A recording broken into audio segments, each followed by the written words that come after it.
నేను ఇప్పటికే ఈ లీడర్ ఆఫ్ ద అపోజిషన్ వివాదం పైన చాలా మాట్లాడాను, మీరు చూసుంటారు. కానీ ఇప్పుడు ఎందుకు Q&Aతో మీ ముందుకు రావాల్సి వచ్చింది అంటే, అనేక మంది ఫోన్లు చేసి నేను మాట్లాడిన దానిపైన వివరణలు అడుగుతున్నారు. సో దానిపైన వారు అనుమానాలు వ్యక్తం చేస్తున్నారు. దీనికి కారణం ఏంటంటే, ఈ ఇష్యూ చాలా పెద్ద ఎత్తున డిబేట్ అవుతుంది. నా దాంట్లో కూడా లేటెస్ట్ వీడియో కూడా 50,000 మంది చూశారు. కేశవ్ వివరణకు ప్రొఫెసర్ నాగేశ్వర్ విశ్లేషణ ఫస్ట్ డే మాట్లాడింది 2,30,000 మంది చూశారు. నేను మాట్లాడిన దానిపైన అనేక మంది వీడియోలు పెడుతున్నారు.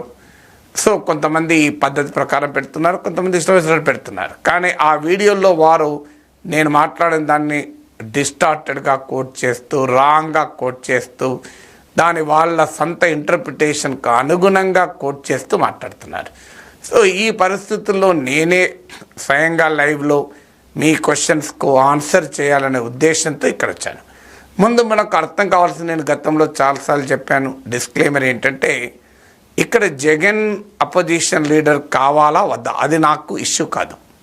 ఎందుకంటే జగన్ అపోజిషన్ లీడర్ అడగడమే తప్పు అని కూడా నేను పెట్టాను వీడియో. లీడర్ ఆఫ్ ద అపోజిషన్ అడుక్కోవాల్సిన అవసరం లేదు. లీడర్ ఆఫ్ ద అపోజిషన్ ఉన్నా లేకపోయినా సభలో సమస్యలు లేవనెత్తడానికి ఉన్న ఏకైక ప్రతిపక్షం. మీరు లీడర్ ఆఫ్ ద అపోజిషన్ అయినా కూడా అధికార పార్టీ ఇవ్వదలుచుకోకపోతే అవకాశం, స్పీకర్ ఇవ్వదలుచుకోకపోతే ఏమీ చేయలేరు. ఒకవేళ లీడర్ ఆఫ్ ద అపోజిషన్ కాకపోయినా స్పీకర్ ఇవ్వదలుచుకుంటే, అధికార పార్టీ ఇవ్వదలుచుకుంటే ఇస్తారు. అందువల్ల లీడర్ ఆఫ్ ద అపోజిషన్తో అదనంగా జగన్మోహన్ రెడ్డికి వచ్చే ప్రయోజనం లేదు. కాస్తంత జీతభత్యాలు, కొంత స్టాఫ్, ఎమ్యూనిటీస్ తప్ప. అందువల్ల ఎప్పుడు కూడా leader of the opposition amenities కొరకు అడగకూడదు. అడగాల్సింది ఏంటి అంటే, సభలో ప్రజా సమస్యలు లేవనెత్తడానికి నాకు ఈ హోదా కావాలని జగన్ లేఖలో కూడా రాశాడు కనుక it doesn't make any difference. అందువల్ల లీడర్ ఆఫ్ ద అపోజిషన్ అడగడమే తప్ప నేను ఇదివరకు కూడా మాట్లాడాను. అందువల్ల ఇలా జగన్ ఇష్యూ కాదు. ఇదే జగన్ గత అసెంబ్లీలో నేను చిట్టుకేస్తే ఇంకో 5-6 నా వైపు వస్తే చంద్రబాబు నాయుడు LOP స్టేటస్ కూడా పోతుందని అహంకారంతో మాట్లాడిన ఉదాహరణ కూడా ఉంది. అందువల్ల ఇలా జగన్ చంద్రబాబు అనే అంశంతో సంబంధం లేకుండా it's a constitutional legal question. ఇవాళ ఎవరు ఉండొచ్చు, రేపు ఇంకోరు ఉండొచ్చు. ఆ మాటకు వస్తే 2014లో నేను ఫస్ట్ టైం ఈ ఇష్యూ పైన మాట్లాడినప్పుడు అప్పుడు జగన్ లేడు, చంద్రబాబు లేడు. అప్పుడు రాహుల్ గాంధీ ఇష్యూ అది. So Congress party issue, Rahul Gandhi కూడా కాదు. కాంగ్రెస్ పార్టీ నాయకునికి లీడర్ ఆఫ్ ద అపోజిషన్ ఇవ్వాలా ఇవ్వద్దా అని. అందువల్ల ఈ వాద ప్రతివాదాలు ఆంధ్రప్రదేశ్లో జగన్ చంద్రబాబుల మధ్య ఇష్యూతో సంబంధంతో నేను చూడడం లేదు. దీని యొక్క రాజ్యాంగపరమైన, చట్టపరమైన అంశాలతో చూస్తున్నాను. ముందుగా లా ప్రొవిజన్స్ నేను చాలా గతంలో మాట్లాడాను. ఇప్పుడు మళ్ళీ కొత్తగా వాటన్నిటిని రిపీట్ చెయ్యకముందు అవసరాన్ని బట్టి మీరు అడిగిన దాన్ని బట్టి మాట్లాడతారు. అసలు what is the opposition, leader of the opposition అంటే ఏంటి, స్పిరిట్ ఆఫ్ డెమోక్రసీ ఏంటి? స్పిరిట్ ఆఫ్ డెమోక్రసీ ఏంటంటే, అధికార ప్రతిపక్షాల మధ్య వాద ప్రతివాదాలకు, ప్రజా సమస్యలపైన అది వేదికగా ఉండాలి. అంటే భిన్నమైన రాజకీయ దృక్పథాలు సభలో రిఫ్లెక్ట్ కావాలి. అందుకే మీకు మనము బ్రిటిష్ వెస్ట్మినిస్టర్స్ మోడల్ తీసుకున్నాము. ఆ మోడల్లో అపోజిషన్ లీడర్ను షాడో ప్రైమ్ మినిస్టర్ అంటారు, అంటే షాడో చీఫ్ మినిస్టర్ అంటారు, షాడో క్యాబినెట్ అంటారు. సో అందువల్ల చాలా ఎక్కువ ప్రాధాన్యత పార్లమెంటరీ డెమోక్రసీలో అపోజిషన్ లీడర్కు, అపోజిషన్ పార్టీకి ఉంది. సో ఆ పాత్ర దృష్టిలో పెట్టుకున్నప్పుడు ఇట్స్ ఎ కౌంటర్ వ్యూ. అధికార పార్టీకి ఒక వ్యూ ఉంటుంది, అధికార పార్టీ కాని వ్యూ కూడా ఉంటుంది. అందుక ఏ ప్రజాస్వామిక వ్యవస్థలోనైనా మెజారిటీ ఉండవచ్చేమో కానీ 100% ఒకే వ్యూ ఉండదు. అందువల్ల డెమోక్రసీ యొక్క గొప్పతనమే ప్లూరాలిటీ ఆఫ్ వ్యూస్. ఈ యొక్క రాచరికంలో ఈ అవకాశం ఉండదు. రాచరికం అంటే రాజు చెప్తాడు, మిగతా వాళ్ళు వింటారు. ఏదో ఒక రాజు చాలా ఉదార హృదయుడైతే తన అభిప్రాయానికి భిన్నమైన అభిప్రాయాలు కూడా చెప్పనిస్తాడు. లేకపోతే రాజుకు నచ్చని అంశాలు ఆ స్థానంలో అడగటానికి స్కోప్ ఉండదు. కానీ ప్రజాస్వామ్యం అలా కాదు. రాచరికము, నిరంకుశత్వంలోమో భిన్నమైన వ్యూ ఉండదు. డెమోక్రసీలో భిన్నమైన వ్యూ ఉంటుంది. భిన్నమైన వ్యూస్ కూడా లెజిస్లేచర్ రిఫ్లెక్ట్ చేయాలి. అందుకే ఇట్స్ ఏ కౌంటర్ వ్యూ అన్నారు. అందువల్ల ప్రతిపక్షానికి అంతటి కీలకమైన ప్రాధాన్యత ఉన్నది. అందువల్ల దీన్ని అరిథమెటిక్తో, న్యూమరసీతో, సంఖ్యలతో చూసే అంశం కాదు. ఇది రాజనీతి శాస్త్రం చదివిన విద్యార్థిగా నా నమ్మకం. సో ఇందులో జగన్, చంద్రబాబు, రాహుల్ గాంధీతో సంబంధం లేదు, మోడీనా అని. సో డెమోక్రసీలో అపోజిషన్కు కీలక భూమిక ఉంది. ఎందుకంటే అపోజిషన్కు కూడా ఇప్పుడు ఆంధ్రప్రదేశ్లో 40% ఓటింగ్ వచ్చింది, 4% ఓటింగ్ కూడా రాని. It is a different view అంతే. అధికార వ్యూకు ఉదాహరణకు అధికార పార్టీకి 96% ఓటింగ్ వచ్చింది, 4% ప్రతిపక్షానికి ఓటింగ్ వచ్చింది అనుకుందాం. సభ్యుడు ఒక్కడే ఉండడం అనుకుందాం. స్టిల్ ఐ బిలీవ్ అతనికి అపోజిషన్ లీడర్ స్టేటస్ ఇవ్వాలని. ఎందుకు ఇవ్వాలి అంటే ఇట్స్ ఏ వ్యూ పాయింట్, ఒక కౌంటర్ వ్యూ. అది కౌంటర్ వ్యూ కనుక ఇవాళ వ్యక్తితో సంబంధం లేదు, పార్టీతో సంబంధం లేదు. It is simply a counter view. అందువల్ల ఎప్పుడు కూడా ఒక వ్యూ ఉన్నప్పుడు కౌంటర్ వ్యూ ఉంటేనే అది ప్లూరాలిటీ అవుతుంది. డెమోక్రసీకి ఉండే లక్ష్యం ప్లూరాలిటీ. ఈవెన్ అధికార పార్టీకి కూడా అది లాభం.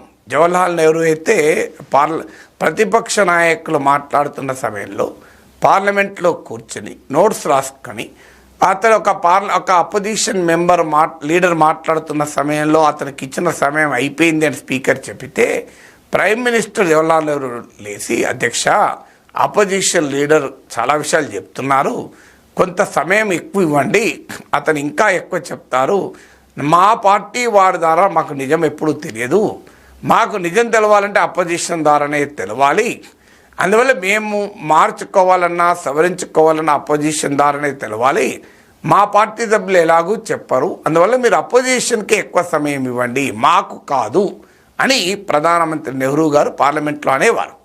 సో అది అపోజిషన్కు ఉన్నటువంటి స్పిరిట్. ఆడ వ్యక్తులతో సంబంధం లేదు. ఇది చంద్రబాబు నాయుడు అపోజిషన్ లీడర్గా ఉన్నప్పుడు జగన్మోహన్ రెడ్డి అనుసరించిన వైఖరిని ప్రశ్నిస్తూ కూడా నేను ఇదే చెప్పాను. అలాగే ఎప్పుడైనా నా వైఖరిలో మార్పు లేదు. రాజకీయ పార్టీకి అనుబంధంగా ఉండేవారు ఏం చేస్తారంటే తాము అధికారం ఉన్నప్పుడు ఒక ఆర్గ్యుమెంట్ చెప్తారు, తాము ప్రతిపక్షంలో ఉన్నప్పుడు మరో ఆర్గ్యుమెంట్ చెప్తారు. ఇందుకు క్లాసిక్ ఎగ్జాంపుల్ మళ్ళీ జగన్మోహన్ రెడ్డి. తాను అధికారంలో ఉన్నప్పుడు 1/10 రూల్ ఉంది అని చెప్తాడు, తాను ప్రతిపక్షంలో ఉండగానే 1/10 రూల్ ఎక్కడ ఉంది అని అడుగుతాడు. సో అందువల్ల వాళ్ళ రోల్స్ మారినప్పుడు వాళ్ళు అలా మాట్లాడుతూ ఉంటారు.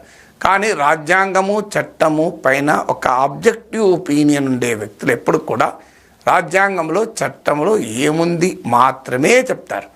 అందువల్ల అపోజిషన్కు ఉండే రోల్ డెమోక్రసీలో మనకు అర్థమైతే ఈ సంఖ్యల గేమ్లు, ఈ నెంబర్స్ గేమ్లోకి వెళ్ళాం. 10% ఉందా, 5% ఉందా, 15% ఉందా? సో 10%కి ఏంటి సాంక్టిటీ? 10 ఎందుకు ఉండాలి అంటే కోరం కదా అని. కోరం కూడా 10 ఎందుకు ఉండాలి, 20 ఎందుకు ఉండకూడదు? ఆన్సర్ లేదు.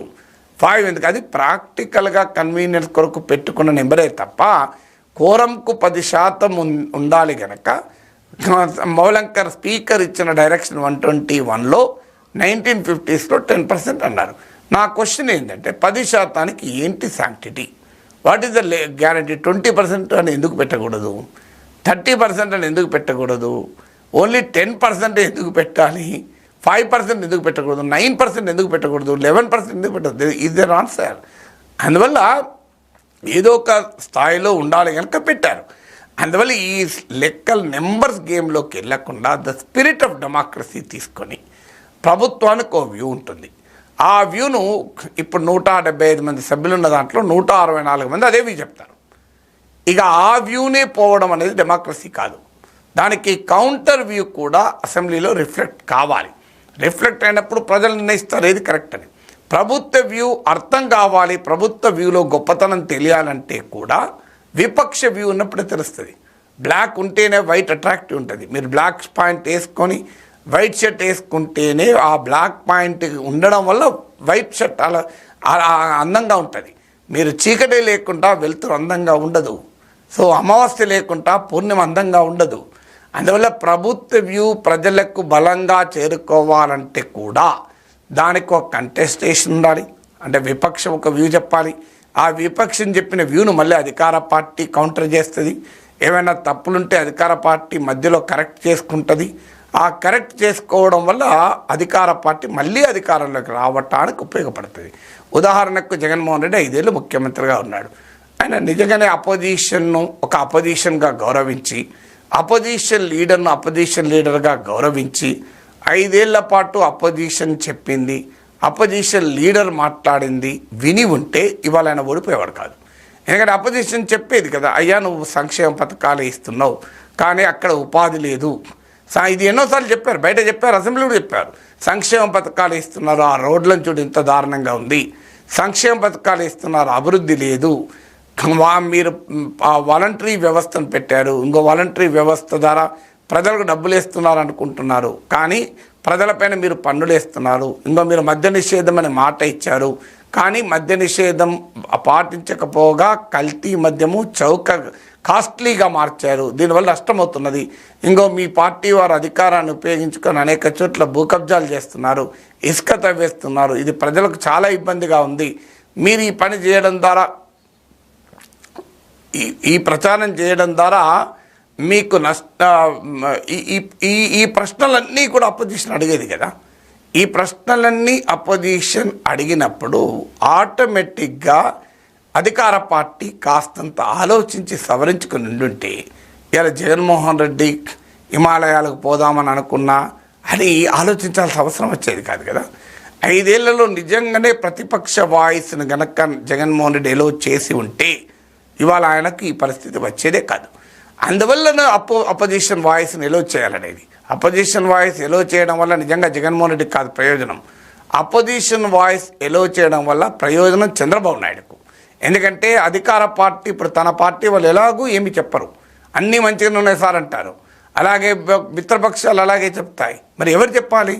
వాళ్ళ మంచికైనా చెడుకైనా ప్రతిపక్షం గనక ప్రత్యర్థి గనక ఏదో ఒకటి చెప్తారు. అందులో నిజం ఉండొచ్చు, అబద్ధం ఉండొచ్చు. నిజాన్ని తీసుకుంటారు, అబద్ధాన్ని తిప్పి కొడతారు. ఎందుకంటే 11 మంది సభ్యులు ఎంత గట్టిగా చెప్పినా 164 మంది సభ్యుల వాయిస్ని అయితే మించదు కదా. అందువల్ల ప్రధాన ప్రతిపక్ష నేత హోదా ఇవ్వడము అనేది ఒక రాజకీయ పార్టీకి, వ్యక్తికి కాదు. అక్కడ జగన్మోహన్ రెడ్డికి కాదు ఇచ్చేది, ఒక రాజకీయ పార్టీకి. చాలామందికి అర్థం కాని అదేదో జగన్ కోదా అనుకుంటున్నాం. What is Jagan there? రేపు 11 మంది సభ్యుల్లో 6 కనుక మేము జగన్మోహన్ రెడ్డిని కాదు, మేము పెద్దిరెడ్డి రామచంద్రరెడ్డి ఎన్నుకుంటాం అన్నారు అనుకోండి, అప్పుడు పెద్దిరెడ్డి రామచంద్రరెడ్డి అపోజిషన్ లీడర్ అవుతాడు. అపోజిషన్ లీడర్ స్టేటస్ అనేది జగన్మోహన్ రెడ్డికి కాదు, ప్రతిపక్ష పార్టీకి. ప్రతిపక్ష పార్టీ నాయకుడిగా జగన్మోహన్ రెడ్డి ఉంటే ఆయన అవుతాడు. అందువల్ల ఆడ ఇండివిజువల్ అనేది ముఖ్యం కాదు, ఆడ ఒక పార్టీ ముఖ్యము, ఒక స్పేస్ ముఖ్యము, అపోజిషన్ స్పేస్ ముఖ్యము. అది ఉన్నప్పుడే ప్రభుత్వానికి కూడా ప్రయోజనకరం, అధికార పార్టీ కూడా ప్రయోజనకరం. నేను అందుకే గత 5 ఏళ్ళ అనుభవం చెప్పాను. గత 5 ఏళ్లలో జగన్మోహన్ రెడ్డి అసెంబ్లీ లోపల బయట విపక్షాన్ని ఎలో చేసి ఉంటే, ఆ విపక్షము చెప్పే తప్పుల్ని కాస్తంత ఓపికగా విని ఉంటే, కొంత ఆత్మపరిశీలన చేసుకుని ఉంటే ఇలా ఈ పరిస్థితికి వచ్చేదే కాదు కదా. అందువల్ల ఎప్పుడైనా అది చేయని వాళ్ళు ఓడిపోతారు. ఎక్కడైనా మీరు గమనించండి, ఈ క్రిటిసిజం అంతా సిమ్టమ్స్ అంతా ముందు నుంచే వస్తుంటాయి. ఆ సిమ్టమ్స్ నెగ్లెక్ట్ చేసినప్పుడు ఈ ప్రాబ్లం వస్తుంది. అందువల్ల ఇది స్పిరిట్ ఆఫ్ డెమోక్రసీకిలో అపోజిషన్కు ఉండే రోల్ ఏంటి, పాత్ర ఏంటి. ఇప్పుడు ఈ రోల్ అంతా విన్న తర్వాత ఇక నెంబర్స్ చెప్పనండి, అది 5%, 10%, 15%. It is just an arithmetic calculation, it is simply political discussion తప్ప దీనివల్ల ఏమన్నా ప్రయోజనం ఉంటుందా? అందువల్ల in the interest of democracy, in the interest of the people, especially in the interest of the ruling party, in the interest of the chief minister, opposition allow చేయాలి. Whoever may be the chief minister, అక్కడ ఎవరైనా ఉండండి chief మినిస్టర్గా. ఇది నేను చెప్పింది కాదు, మీరు చంద్రబాబు నాయుడు, పవన్ కళ్యాణ్లా మీరు వినండి, వాళ్ళు ఏం చెప్పారు, వాళ్ళు అదే చెప్పారు, నేను చెప్పింది చెప్పారు. మేము కక్ష సాధింపు ఉండదు, సభలో మీలాగా మేము వ్యవహరించము, మేము హుందాగా వ్యవహరిస్తాం, మేము ప్రజా సమస్యల్ని చర్చిస్తాం,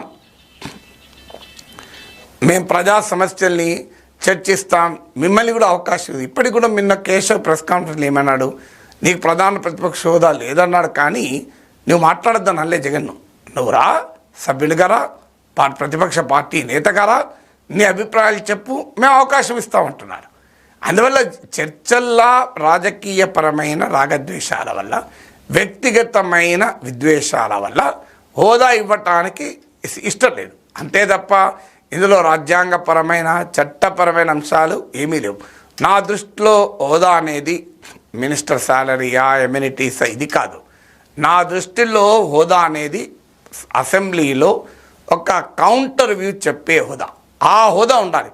కావాలంటే మీరు మీకు నచ్చకపోతే ప్రతిపక్ష నేతకు శాలరీ ఇవ్వకండి, క్యాబినెట్ ర్యాంక్ ఇవ్వకండి, అభ్యంతరం లేదు. సో ప్రతిపక్ష నేతకు హోదా అంటే అర్థం not in terms of salary ఎమ్యూనిటీసే కాదు. అఫ్కోర్స్ సాలరీ అండ్ ఎమ్యూనిటీ చట్టంలో అది చెప్పారు, కానీ ఫండమెంటల్గా హోదా అంటే కౌంటర్ వ్యూ చెప్పటానికి అవకాశం. అందువల్ల ఫ్రెండ్స్ మీరు అడగండి, క్వశ్చన్స్ పోస్ట్ చేయండి, ఇతర క్వశ్చన్లు టైం ఉంటే ఆన్సర్ చేస్తాను. దీనిపైన మీకేమైనా అనుమానాలు ఉంటే అడగచ్చు. మీకు ఇంకా వివరంగా కావాలంటే క్వింట్ అనే వెబ్సైట్లో ఈ అపోజిషన్ లీడర్ కాంట్రవర్సీ పైన నేను ఒక డీటెయిల్డ్ ఆర్టికల్ 1479 వర్డ్స్లో ఒక ఆర్టికల్ రాశాను.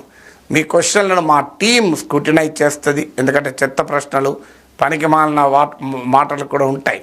సో నా టైం నేను లైవ్లో ఉన్నాను కనుక నా టైం వేస్ట్ కాకుండా ఉండటానికి my team will work on the questions. నా క్వశ్చన్లు ఎంత క్రిటికల్గా ఉన్నా my team will select it. మీరు క్వశ్చన్స్గా ఇండీసెంట్ ఉండి అరాచకంగా ఉంటే తప్ప critical questions we welcome it. ఎందుకంటే మీ అనుమానాలు తీర్చడానికి పెట్టిన లైవ్ ఇది. అందువల్ల మీరు అడిగే ప్రశ్నలు అవాయిడ్ చేయం. ప్రశ్నలు సంస్కారహీనంగా ఉన్నప్పుడు మాత్రమే my team will edit it out so that it saves my time. Well, leader of the opposition మరో మిత్రుడు అడుగుతున్నాడు, లీడర్ ఆఫ్ ద అపోజిషన్కు ఏంటి ప్రాతిపదిక? నేను ఇదివరకు కూడా చాలా వీడియోలో చెప్పాను. ఒకటి పాయింట్ ఏంటంటే దీనికి ఒక సీక్వెన్స్ మీకు చెప్తాను. 1950s మౌలంకర్ స్పీకర్గా ఉన్నప్పుడు కొన్ని గైడ్ లైన్స్ డైరెక్టివ్స్ ఇచ్చారు. అది ఫస్ట్ టైం స్పీకర్గా కనుక, ఫస్ట్ లోక్సభ కనుక ఆ డైరెక్టివ్స్లో ఒక పార్టీ గ్రూప్ రెండుగా వర్గీకరించారు. 10% సభ్యులు ఉంటే పార్టీ అన్నారు, పార్లమెంటరీ పార్టీ అన్నారు. ఎందుకన్నారంటే ఆ 10% కోరం కనుక, అంటే ఒక సభ నడవటానికి 10% మంది సభ్యులు ఉండాలి. అందువల్ల ఆ కోరంకు ఉన్న 10%ని పార్లమెంటరీ పార్టీగా గుర్తింపుకు కూడా ఇచ్చారు. ఇక 10% లేకపోతే కనీసం 30 మంది సభ్యులుంటే లోక్సభలో వారిని గ్రూప్గా వర్గీకరిస్తారు.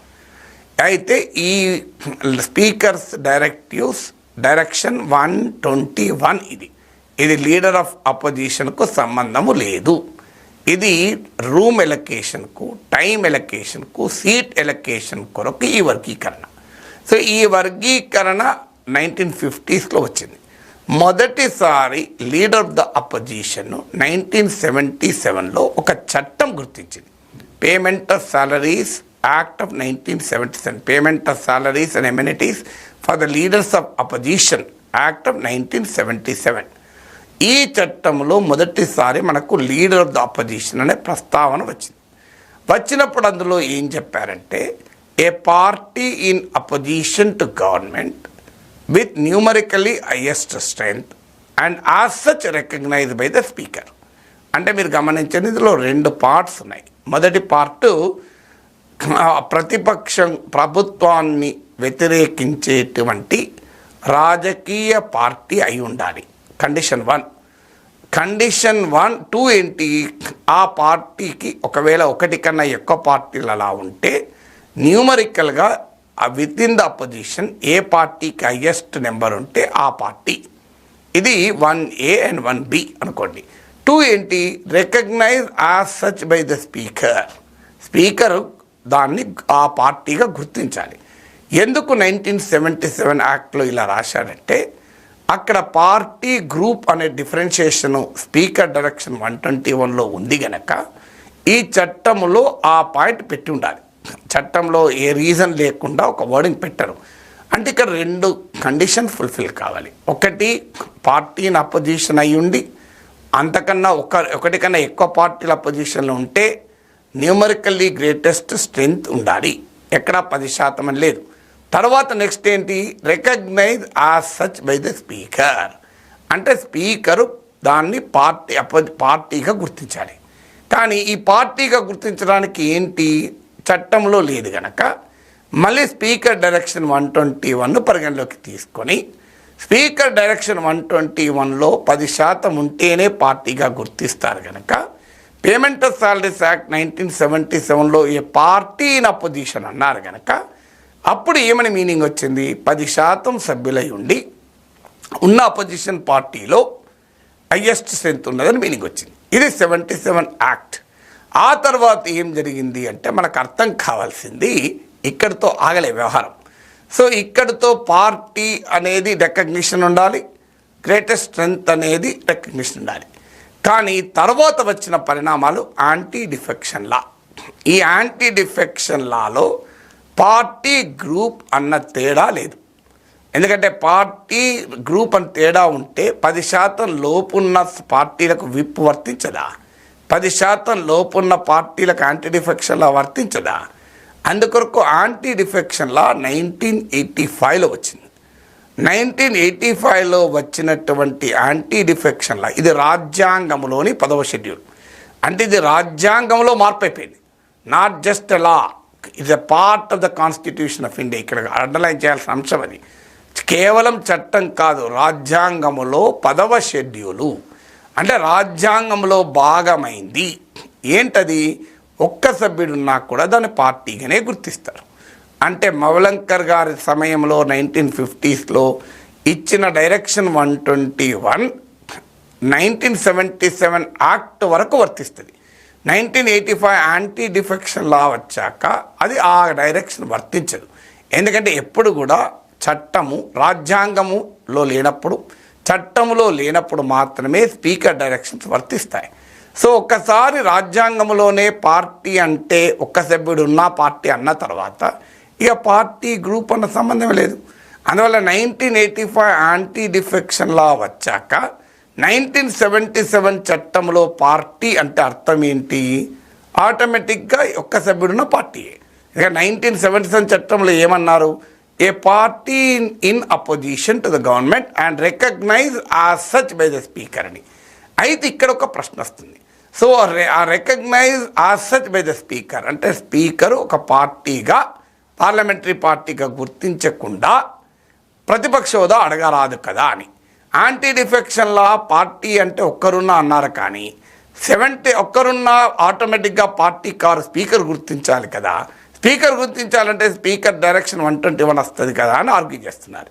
అక్కడే పీడిటి ఆచార్య ఇటీవల రాసిన హిందూ ఆర్టికల్ని కూడా కోట్ చేస్తూ, నేను పాల్గొన్న టీవీ డిబేట్లో కూడా అదే చెప్తున్నారు. The leader of the opposition యాక్ట్లో should have been made a change. అంటే యాంటీ డిఫెక్షన్ లాకు అనుగుణంగా ఆ చట్టములో మార్పు చేయాల్సి ఉండే అని. ఎస్, నేను కూడా ఒప్పుకుంటాను, చట్టంలో మార్పు చేయాల్సి ఉండే. చేసి ఉంటే ఇంత డిబేటే ఉండేది కాదు కదా. చర్చ ఎక్కడ దిగి చేసి ఉంటే, చేయలేదు కనుకనే మనం ఇంత చర్చిస్తున్నాం. చేసి ఉన్న తర్వాతకి చర్చ ఎక్కడిది? As recognise as such by the speaker అని తీసేసి ఉంటే ఇక అసలు చర్చ ఎక్కడిదిగా, డిస్కషన్ పాయింట్ లేదు కదా. కానీ చేంజ్ చేయలేదు కనుక యాంటీ డిఫెక్షన్లో వ్యాలిడ్ కాదా? మీకు ఒక కొత్త చట్టం వచ్చాక అన్లెస్ అంటిల్ మెన్షన్ పాత చట్టం వర్తించదు కదా. సో కొత్త చట్టం వచ్చేసింది. ఇక యాంటీ డిఫెక్షన్లో రాజ్యాంగంలో 10వ షెడ్యూల్, దానికి అనుగుణంగా మిగతా చట్టాలను మార్చి చదువుకోవాల్సింది, ఇంకో మార్గం లేదు. మార్చి ఉంటే బాగుండేది, కాదని అంటలేను. మార్చి ఉంటే ఇంకా క్లారిటీ వచ్చేది. క్లారిటీ లేదు కనుక ఇంత చర్చ జరుగుతుంది. కానీ చట్టం 1977 చట్టంలో యాంటీ డిఫెక్షన్ లాకు అనుగుణంగా మార్పులు చేయలేదు గనక, as such recognise by the speaker అని ఇంకా ఉంది గనక, స్పీకరు ఇంకా పార్టీగా గుర్తింపు చేసుడు చేయకపోవడం ఉంటుంది అని ఎవరైనా అంటే అంతకన్నా తప్పేం లేదు. ఎందుకంటే రాజ్యాంగంలో ఉన్న తర్వాత that part of the act is redundant. Recognise as such by the speaker అంటే మీనింగ్ ఏంటి? స్పీకర్ గుర్తింపు ఇవ్వాల్సిందే. దేని ఆధారంగా గుర్తింపు ఇస్తాడు స్పీకరు? 1950స్లో ఉన్న స్పీకర్ డైరెక్షన్ 121 ప్రకారం ఇస్తాడా? యాంటీ డిఫెక్షన్ లా 1985 ప్రకారం ఇస్తాడా? స్పీకర్ ముందు రెండు ఉన్నాయి. దేని బట్టి ఇస్తాడు?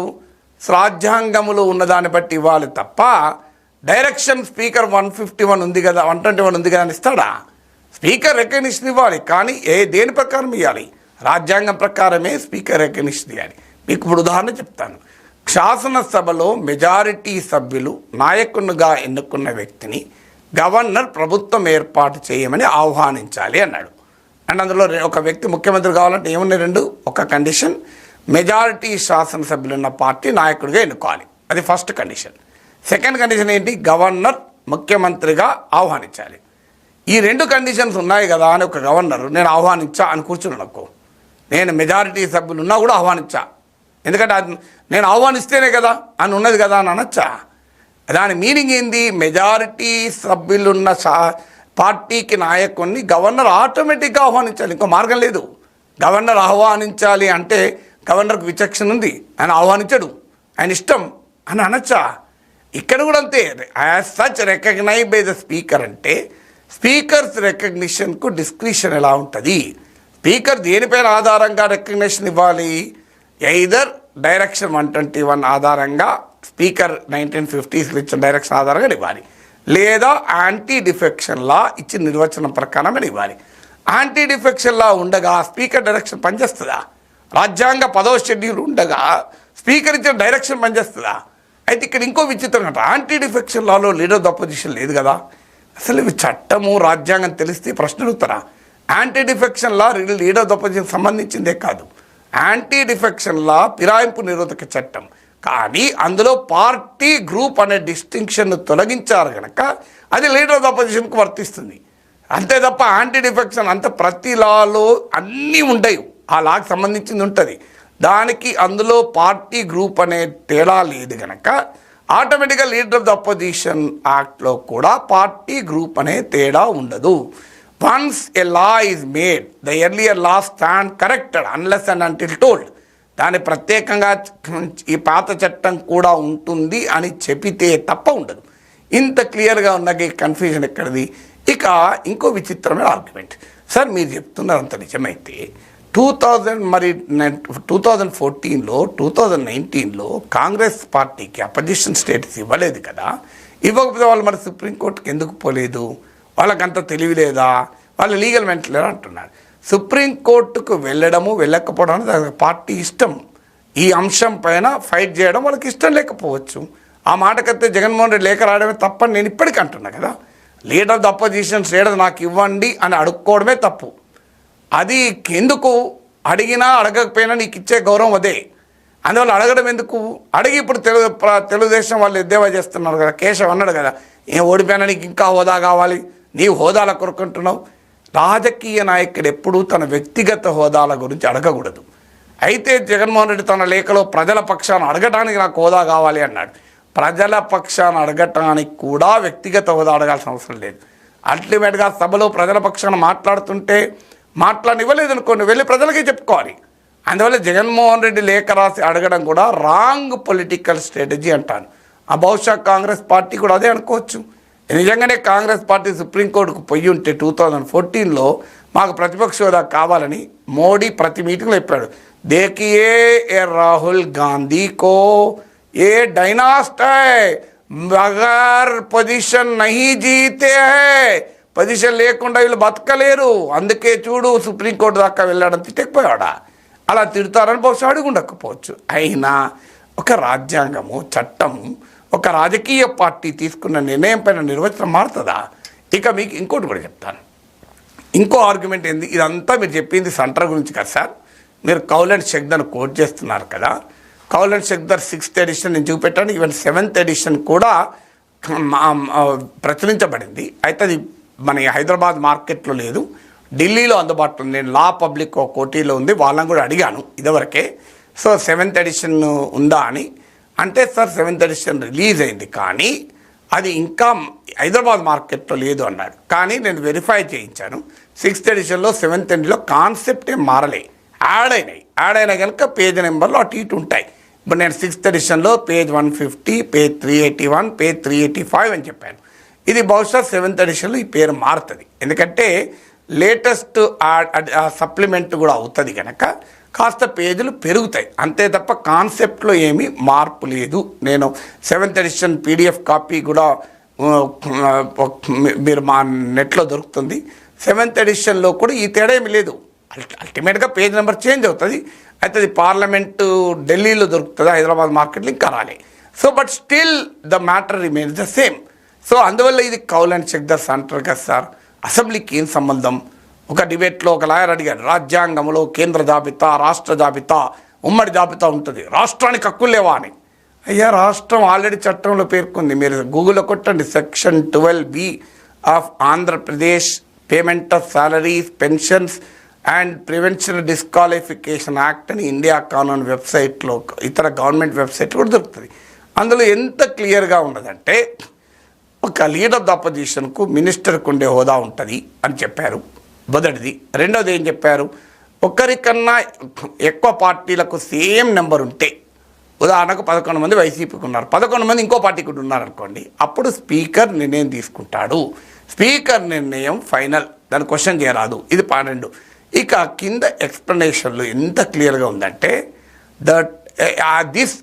As per this act the term, as per this act the term అని ఉంది. ఈ టర్మ్ ప్రకారం లీడర్ ఆఫ్ ద అపోజిషన్ అనే పదానికి ఈ చట్టం ప్రకారం అర్థం ఏంటి అంటే, a party in opposition with numeric same, ఒక ప్రభుత్వానికి వ్యతిరేక పార్టీగా ఉండాలి, అలా ఉన్న పార్టీలో ఎక్కువ మెంబర్స్ ఉండాలి, ఉండి and as such recognise the speaker, ఆ పదం మళ్ళీ ఉంది, as such recognise speaker. Same central లాలో ఏ వర్డింగ్ ఉందో స్టేట్ లాలో కూడా అదే వర్డింగ్ ఉంది. చాలా క్లియర్గా ఎక్స్ప్లెనేషన్ ఉంది. దీనికి ఎంత విచిత్రమైన వాదన అంటే, ఓ మిత్రుడు లాయరు, ఎక్స్ప్లెనేషన్లో ఉంది కదా, పైన సెక్షన్లో లేదు కదా అంటారు. అయ్యా ఎక్స్ప్లెనేషన్ దేనికి ఎక్స్ప్లెనేషన్? అది సెక్షన్కు ఎక్స్ప్లెనేషన్ కాకపోతే ఇంకో దానికి ఎక్స్ప్లెనేషనా? సో ఎక్స్ప్లెనేషన్లో ఏమన్నారు, as per this act the term అని చెప్తున్నారు. ఈ చట్టం ప్రకారం ఈ పదానికి అర్థం ఇది అని చెప్తున్నారు. డెఫినేషన్లో లేదు కదా అంటే, అయ్యా ఈ టర్మ్కి అర్థం ఏంటంటే డెఫినేషన్ కాదా? ఒక సెక్షన్లో లేకుండానే దాని వివరణ ఉంటుంది ఎక్కడన్నా, సెక్షన్కు వివరణ వేరా. అయితే దానికి ఇంకో తెలివైన వాదన ఏంటంటే, ఒక టీవీలో యాంకర్ అడుగుతాడు, సెక్షన్కు ఎక్స్ప్లెనేషన్కు కాన్ఫ్లిక్ట్ ఉంటే సెక్షనే చెల్లుతుంది. కరెక్ట్. ఎప్పుడు సెక్షన్లో ఉన్నదానికి ఎక్స్ప్లెనేషన్ ఉన్నదానికి తేడా ఉంటే, తేడా ఇల్లు ఎక్కడ ఉన్నది? సెక్షన్లో 2 పాయింట్స్ ఉన్నాయి.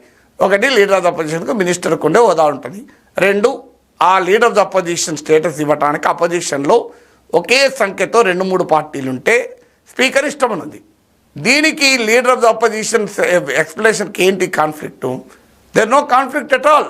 కాన్ఫ్లిక్ట్ ఉంది కదా అంటారు. సో విచిత్రంగా ఆర్గ్యూ చేస్తే నేను చేయగలిగింది ఏం లేదు. రాజ్యాంగము చట్టములో ఏముంది చెప్పగలుగుతాను. ఇప్పుడు ఢిల్లీలో 3 సభ్యులు ఉన్న బీజేపీకి కూడా ప్రతిపక్ష హోదా ఇచ్చారు. నిజంగానే 10% నిబంధన ఉంటే ఎత్తిస్తారు చెప్పండి, అది చట్టవిరుద్ధం కాదా? ఎవరైనా కోర్టు కొట్టేదా? 10% ఉంటేనే ఇవ్వాలి అని కనుక ఎక్కడైనా ఉంటే ఆటోమేటిక్గా ఢిల్లీలో అపోజిషన్ లీడర్ స్టేట్ ఇప్పుడు ఇల్లీగల్ అవుతుంది. ఇదే అరవింద్ కేజ్రీవాల్ పార్లమెంటరీ సెక్రటరీస్ని నియమించుకుంటే కోర్టు కొట్టేయలేదా? మరి పార్లమెంటరీ సెక్రటరీస్ను అరవింద్ కేజ్రీవాల్ ప్రభుత్వం నియమించుకుంటే కొట్టివేసిన కోర్టులు 10% లేకపోయినా అపోజిషన్ లీడర్ హోదా ఇస్తే కొట్టిపోయేదా? సో అందువల్ల ఏదైనా ఒక రాష్ట్ర అసెంబ్లీ స్పీకరు చట్టవిరుద్ధంగా తన ప్రత్యర్థి పార్టీకి చట్టబద్ధంగా ఇచ్చేదే ఇవ్వడం లేదు. ప్రత్యర్థులకు తన చట్టబద్ధం కానీ హోదా ఇస్తారు ఎక్కడన్నా? ప్రాక్టికల్గా ఆలోచించండి మీరు. ఇప్పుడు ఆమ్ ఆద్మీ పార్టీ బీజేపీకి పడదు, చట్టంలో లేకపోయినా చట్ట విరుద్ధంగా బీజేపీ నాయకునికి విపక్ష నేత హోదా ఆమ్ ఆద్మీ పార్టీ స్పీకర్ ఇస్తాడా? కామన్ సెన్స్ చెప్తోంది కదా. తన చట్టబద్ధంగా ఉండే హోదాలు ఇవ్వరు, చట్టబద్ధంగా లేని హోదాలు ఇస్తారా ఎక్కడన్నా? సో ఇలా మాట్లాడతారు. ఇంకో ఆర్గ్యుమెంట్ ఏంటంటే, సార్ మన దేశంలో మీరు చెప్పిన కానీ ఎక్కడ ఇస్తలేరు కస్తారని. ఈ దేశంలో అనేక చట్టాలు ఉల్లంఘించబడతాయి. ఇప్పుడు యాంటీ డిఫెక్షన్ లా ఉంది, ఇది రోజు ఉల్లంఘించబడడం లేదా? ఇప్పటికి 6 బీఆర్ఎస్ ఎమ్మెల్యేలు కాంగ్రెస్లో చేరారు. అందులో ఒకరు ఎంపీగా పోటీ చేశారు. బీఆర్ఎస్ ఎమ్మెల్యే కాంగ్రెస్ ఎంపీగా పోటీ చేస్తే యాంటీ డిఫెక్షన్లో వర్తించదా? మరి ఏమైంది? ఏమైనా అయిందా? దాని మీద ఏం జరిగింది? ఏం కాలే కదా. యాంటీ డిఫెక్షన్లను ఇంత ఓపెన్గా దేశమంతా ఉల్లంఘిస్తుంటే కూడా ఎంతమంది కొట్టుకుపోయారు? ఇలా నేను ఇంకో ప్రశ్న అడుగుతాను. తెలుగుదేశం ఎంపీలు 4, సుజనా చౌదరి, మీకు సీఎం రమేష్, టీజీ వెంకటేష్, గరికపాటి మోహన్ రావు, ఈ 4 బీజేపీలో చేరితే టీడీపీ పార్లమెంటరీ పార్టీ బీజేపీలో విలీనమైంది. నేను తెలుగుదేశం సుప్రీంకోర్టుకు పోయిందా? మరి ఎందుకు పోలే? రీజన్ చెప్పాలి కదా. చాలా సందర్భాల్లో రాజకీయ పార్టీలు పోకపోవచ్చు. ఇప్పుడు కొడాలి నాని రోజు టీడీపీ నాయకుల్ని చంద్రబాబు నాయుడును 5 ఏళ్ళుగా తిట్టాడు, అంతకుముందు కూడా తిట్టుంటాడు. మరి ఆయన మీద డిఫమేషన్ కేసు చంద్రబాబు నాయుడు వేసిండే ఇంతవరకు నాకు గుర్తుందో? నేనైతే ఎక్కడ పేపర్లు చదవలే. ఎన్ని డిఫమేషన్ కేసులు వేసారు చెప్పండి?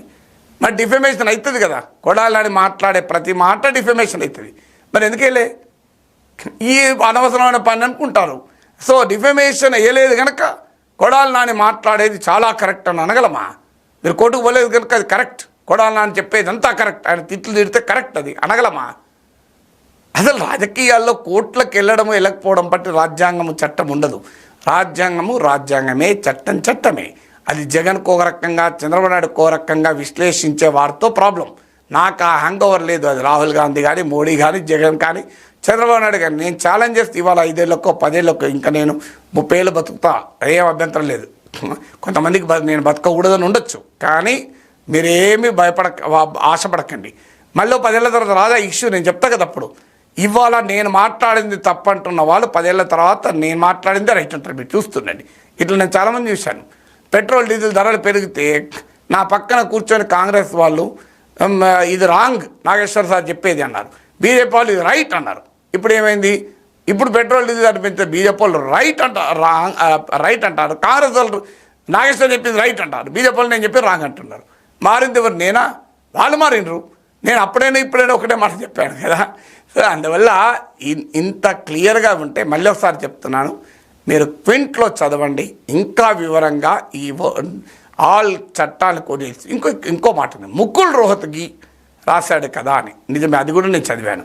ముకుల్ రోహత్గి ఎవరని నాకు చెప్పండి. ముకుల్ రోహత్గి జడ్జిలు ఇచ్చిన తీర్పుల్ని మళ్ళీ అదే కోర్టు తర్వాత ఆ తీర్పు తప్పని చెప్తలేదా? హైకోర్టు ఇచ్చిన తీర్పు సుప్రీంకోర్టు తప్పంటలేదా? సుప్రీంకోర్టు గతంలో ఇచ్చిన తీర్పు ఇప్పుడు మళ్ళీ ధర్మాసనం తప్పంటలేదా? ఇక Mukul Rohatgi the lawyer, government of India lawyer.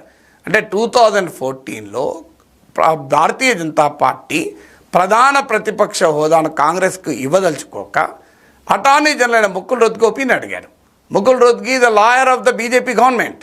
BJP government lawyer BJP ఇవ్వదలుచుకున్నప్పుడు ఆయన ఏ రకంగా రిపోర్ట్ ఇస్తాడు? ఇవ్వమని రిపోర్ట్ ఇస్తారా? సో తన క్లయింట్ వాదనకు అనుకూలంగా ఆయన ఆర్గ్యుమెంట్ బిల్డ్ చేశాడు. మీరు అది మొత్తం చదవండి. వాళ్ళు ఏముంది ఒక్కదాని చెప్తాను. మీరు ఆయన ఏం చెప్తాడంటే సివిసి చట్టము అలాగే రైట్ టు ఇన్ఫర్మేషన్ చట్టం. ఉదాహరణకు ఆయన చెప్పిన ఈ 2 చట్టాల్లో ఒక మాట ఉంది. ఒక ప్రధాన ప్రతిపక్ష నాయకుడిని స్పీకర్ గుర్తించి ఉండకపోతే అపోజిషన్లో ఉన్న ఎక్కువ మంది సీట్లున్న పార్టీ నాయకుడు సివిసి నియామకము, చీఫ్ ఇన్ఫర్మేషన్ కమిషన్ నియామకం కమిటీలో ఉంటాడు అని ఉంది. ముకుల్ రోహత్గి వాదన ఏంటంటే leader of the opposition speaker గుర్తించి ఉండకపోతే అని ఉంది కదా.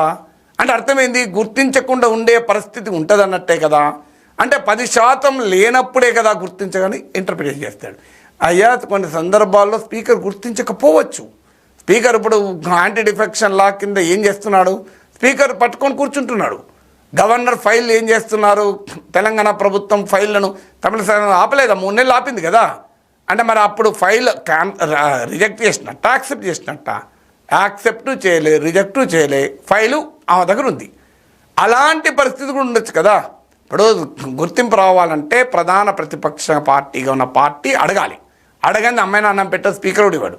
స్పీకర్కు ఒక లెటర్ రాయాలి, అయ్యా మా పార్టీకే అపోజిషన్లో హైయెస్ట్ ఉంది, మాకు గుర్తింపు ఇవ్వండి అని. స్పీకర్ గుర్తింపు ఇవ్వడానికి ఇంత సమయం అని ఎక్కడా లేదు. స్పీకర్ ఒక 4 రోజులు, 3 నెలలు, 6 నెలలు, 2 ఏళ్ళ వరకు గుర్తింపు అప్లికేషన్ పట్టుకొని కూర్చుంటాడు. అప్పుడు మరి సివిసి నియమించాలి, అప్పుడు ఆర్టీఏ కమిషన్ నియమించాలి. ఎలా? దాని కొరకు ఆ ప్రొవిజన్ పెట్టాడు. దాన్ని తీసుకొచ్చి 10% ఇంటర్ప్రిట్ చేస్తున్నాడు ముకుల్ రోహత్గి. మీరు ఎంత విచిత్రమో చూడండి. స్పీకర్ నిర్ణయం గుర్తింపు ఇవ్వాలని ఉంది కానీ చట్టంలో ఎన్ని రోజులు ఇవ్వాలని లేదు కదా.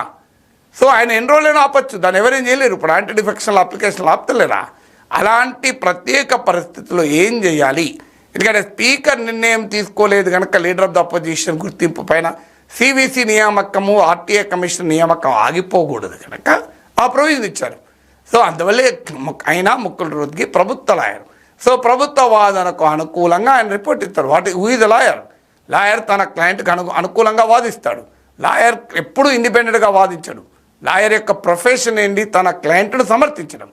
సో లాయర్ ప్రొఫెషన్ కోర్టులోకి వెళ్ళి లాయరు తన క్లయింట్ కూడా తప్పు చేశాడు, ఉదాహరణకు పిటిషనర్ ప్రకారం తరఫున ఒక లాయర్ ఉంటాడు. ఆయన కోర్టుకు వెళ్ళి ప్రాసిక్యూషన్ వాళ్ళు చెప్పేది కూడా ఆలోచించాలి. నా పిటిషనర్ అయిన నా క్లయింట్ కూడా తప్పు చేసి ఉంటాడు అంటాడా? అంటే లాయర్లు పిటిషన్ ఎందుకు పెట్టుకుంటాడండి? పిటిషనర్ తరఫున వకాల్తా తీసుకోవటానికే లాయర్, దానిపైన వకాల్తా అంటారు సంతకం తీసుకోవటానికి. నా తరఫున నువ్వు వకాల్తా పుచ్చుకో అని చెప్పి లాయర్కి ఇచ్చాక ఆయన డిఫరెంట్గా ఎందుకు ఇస్తాడండి?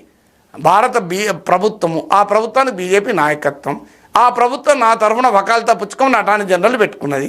ఆయన ఏమని ఇస్తాడు? ఇంకా సలహా, వేరే సలహా ఇస్తాడా? సో అందువల్ల ముకుల్ రోత్గి ఇచ్చిన సలహా అనే ఫైనల్ అనే మాట పీడీటీ ఆచార్య రాసింది ఫైనల్ నేను అంటలేను. పీడీటీ ఆచార్య రాసింది, ముకుల్ రోత్గి రాసింది, కౌల్ అండ్ షెక్దర్లో ఉన్నది, ఆంధ్రప్రదేశ్ చట్టంలో అన్నీ మనం చదవాలి. చదివి ప్యారీ మెటీరియా అంటారు. అంటే ఒక చట్టానికి సంబంధించిన ఇంటర్ప్రిట్ కావాలి అంటే ఆ చట్టానికి సంబంధించిన అన్ని అంశాలను పరిగణలోకి తీసుకోవాలి. ఇప్పుడు మీరు నా ఉపన్యాసం ఇప్పటిదాకా నేను చేసిన దాంట్లో speaker direction 121, payment of salaries act 1977, అలాగే మీకు 2005 యాంటీ డిఫెక్షన్ లా, మీకు 1985 యాంటీ డిఫెక్షన్ లా, 1988లో రిప్రజెంటేషన్ ఆఫ్ పీపుల్స్ యాక్ట్ వచ్చింది, సెక్షన్ 29A చేర్చారు, compulsory registration of political party. So ఇవన్నీ చెప్పాను, ఒక్కటి చెప్పలేదు కదా నేను. సెక్షన్ 12B ఆఫ్ ఆంధ్రప్రదేశ్ చట్టం, ఇవన్నిటినీ పరిగణలోకి తీసుకొని అభిప్రాయం చెప్పాలి. దాన్నే ప్యారీ మెటీరియా అంటారు. అంటే it is an approach to the interpretation of the law. So అందువల్ల ఫ్రెండ్స్ దీనిపైన అనేక ప్రశ్నలు వచ్చాయి, ఇంకా వస్తాయి. ఎందుకంటే ఎవరెవరి బయాసులు ప్రెజుడిస్లు వాళ్ళకు ఉంటాయి. I respect them. సో వాళ్ళు సీనియర్ జర్నలిస్ట్లే కావచ్చు, వాళ్ళు లాయర్లే కావచ్చు, వాళ్ళు సీనియర్ యాంకర్లే కావచ్చు, వారు ఎవరైనా కావచ్చు. నాకు కూడా ప్రెజుడిస్ ఉందని వాళ్ళు అనుకోవచ్చు. కానీ ప్రూఫ్ ఏంటి? నేను 2014లో ఇదే మాట్లాడాను. ఇవాళ ఇలా మాట్లాడుతున్నా, 2014లో మాట్లాడారా? అప్పుడు మాట్లాడారో లేదో నాకు తెలియదు, మీరే ఆలోచించండి. రేపు పరిస్థితి మారితే మళ్ళీ ఎలా మాట్లాడతారో మీకు తెలియదు, నేను చెప్పాల్సిన అవసరం లేదు. నేను 2014లో ఇదే మాట్లాడాను, 2024లో ఇదే మాట్లాడాను. 2014లో ఈ విషయాలన్నీ చెప్పినప్పుడు జగన్మోహన్ రెడ్డికి 11 సీట్లు వస్తాయి, ఆయనకు అపోజిషన్ లీడర్ ఇవ్వమంటారు, ఆయన ఇవ్వాలని అడుగుతాడు అని చెప్పి నేను మాట్లాడినా. 10 ఏళ్ల కింద మాట్లాడినప్పుడు జగన్ దృష్టిలో పెట్టుకుని మాట్లాడలేదు కదా. 10 ఏళ్ల కింద ఒకటి మాట్లాడి ఇప్పుడు ఇంకోటి మాట్లాడుతానా? 2014లో ఇదే మాట్లాడినా, 2019లో మళ్ళీ చర్చకొచ్చినప్పుడు ఇదే మాట్లాడినా, 2024లో కూడా ఇదే మాట్లాడుతుంది. ఇందులోకి జగన్తో సంబంధం ఎక్కడ? ఫ్రెండ్స్ మీరు ఇంకేమైనా క్వశ్చన్లు ఉంటే అడగండి, నేను I will answer. So Subhash అడుగుతున్న కోర్టులు ఎందుకు ఇన్వాల్వ్ కావంటున్నారు. కోర్టులకు ఎవరైనా వెళ్తేనే కోర్టు సుయోమోటోగా తీసుకొని దీనిపైన ఎప్పుడు కూడా దాని మీద ఆన్సర్లు చెప్పవు. Somebody has to go to court. ఎవరైనా వెళ్ళి చట్టాలని చెప్తే అప్పుడు వాద ప్రతివాదాలు విన్నాక కోర్టు జడ్జిమెంట్ ఇస్తుంది. నేను ఇంతకుముందే చెప్పాను, జగన్ కరెక్ట్, అది మిత్రుడు అడుగుతున్నాడు. సో జగన్ గతంలో అన్నాడు కదా, 5-6 లాక్కుంటే 10% కూడా ఉండదు, నీకు ఎలువొప్పేస్తుంది. That is what the politician is. జగన్కి ఆ రోజేమో 10% ఉండాలని వాదించాడు, ఇప్పుడేమో ఉండకూడదని వాదిస్తున్నాడు. అదే జగన్. అందుకే నేను అన్నది, జగన్తో నాకు సంబంధం లేదు. నేను చంద్రబాబు నాయుడు ఉద్దేశించి జగన్ ఆ మాట అన్నప్పుడు కూడా ఇదే చెప్పాను, 10% అనేది లేదు అని చెప్పాను అప్పుడు కూడా. సో అందువల్ల జగన్ మారితే జగన్ అడగాను, నేను మారలేదు కదా. చాలా క్వశ్చన్స్ రిపీట్ అవుతున్నాయి. నేను చాలా వివరంగా చెప్పాను, బహుశా ఇది 5వ వీడియో అనుకుంటాను. అందువల్ల మీకు క్వశ్చన్స్, మీరు అడగబోయే క్వశ్చన్ కూడా నేను ఊహించి ఆన్సర్ చెప్పాను. అందువల్ల ఇక క్వశ్చన్స్ ఏమీ ప్రత్యేకంగా లేవు కనుక we will end the live. So thank you very much for joining the live show.